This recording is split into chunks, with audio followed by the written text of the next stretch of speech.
Alright everyone, welcome back to Dr. Sourav's classes. So today we are not just solving math, we are preparing you for the Madras School of Economics entrance. Now MSc is special, it's an integrated MA. They give you a 3-year exit option for BA. Okay, so we are launching this new crash course specifically for the MSc integrated program. Why? Because MSc wants you to see if you can handle the math, and they don't want people who just know what demand curves look like. They want people who can calculate the probability of a demand curve having an existential crisis. Okay, so let's look at the classic question. Okay, it's a mix of logic, algebra, and a moderate amount of liquid based confusion. So let's come to the question first.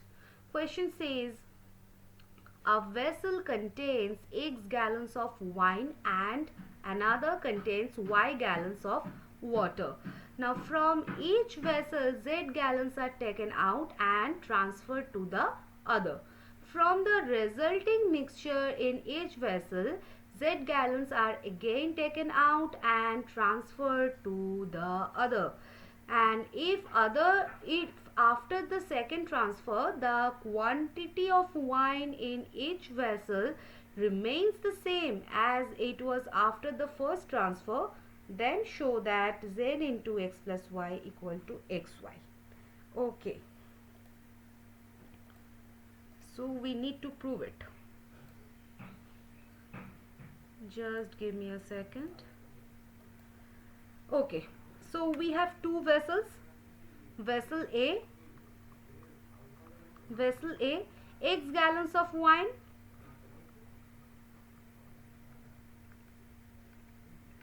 and the vessel B, Y gallons of water. Right? So we take Z gallons from A and put it in B. Simultaneously we take Z from B and put it in A. Right? Now notice that since we swapped exactly Z gallons each way, the total volume in the vessel A stays X and the vessel B stays Y. The quantity is the same, but the quality, oh, there the drama starts. Now after the transfer 1, what happens?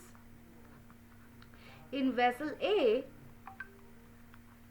we had X wine, lost Z wine and gained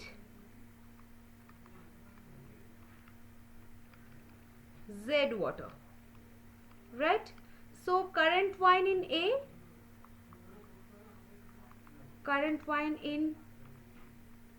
A, W1 is what? X minus Z, right? And in vessel B, and for the vessel B, what's happening? We had Y water, right? Lost Z water and get Z wine, right? So current wine in B is what? Z. Okay. Now the problem says we do it again, but this time we are not swapping the pure liquids, we are swapping the mixtures. Now to move Z gallons from A to B, now we need to know the wine concentrations in A. So concentration in A is what? Wine by total, that is X minus Z by X, right? And wine leaving A is what? X minus Z by X. Okay. Now to move Z gallons from B to A, we need the wine concentration in B as well. So here concentration of B, concentration in B is what? Wine by total, that is Z by Y. And wine entering A from B?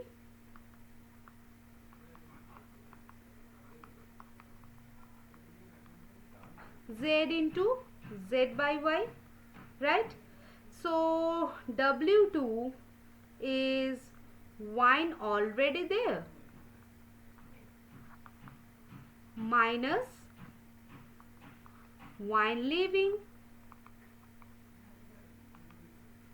plus wine entering, right? So W2 is what? X minus Z minus Z into X minus Z by X plus Z into Z by Y, right? Now the problem gives us a gift. It says the wine in each vessel remains the same as it was after the fast transfer. That means W2 is W1. Okay. Now if W2 is W1, then we can say that X minus Z into X minus Z by X plus Z into Z by Y, that will be equal to X minus Z. Okay. Now cancel X minus Z from both the sides. So what we are left with? Minus Z into X minus Z by X plus Z into Z by Y, that will be equal to 0. Now move that negative term to other side. So Z into Z by Y equal to Z into X minus Z by X, right? Now assuming Z is not 0, because if it were, we would not be having this conversation. We divide by Z. Okay, so Z by Y will be equal to X minus Z by X. Okay, now cross multiply. So ZX is Y into X minus Z. So ZX is what? XY minus ZY. So ZX plus ZY is XY, or Z into X plus Y is XY. So yes, we proved it.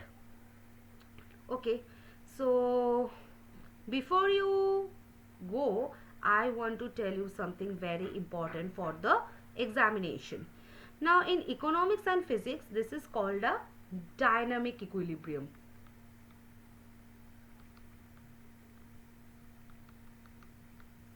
Okay, if the concentration of wine in vessel A does not change despite swiping Z gallons, then it means the wine to water ratio we are sending out is exactly balanced by the ratio we are bringing in.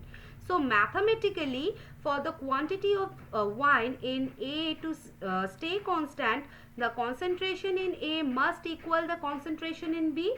So X minus Z by X equal to what? Z by Y.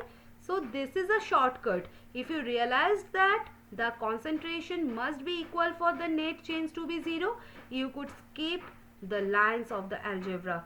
Okay, so this logic is used in the input-output models in your future economics degree, and we are teaching you the DNA of the future career. Okay, so join our new crash course now. We don't just solve the problems, we dismantle them so they can never hurt you again. So see you in the next session, where we will probably solve something even crazier. Okay, so see you in the next session, guys. Till then, bye bye.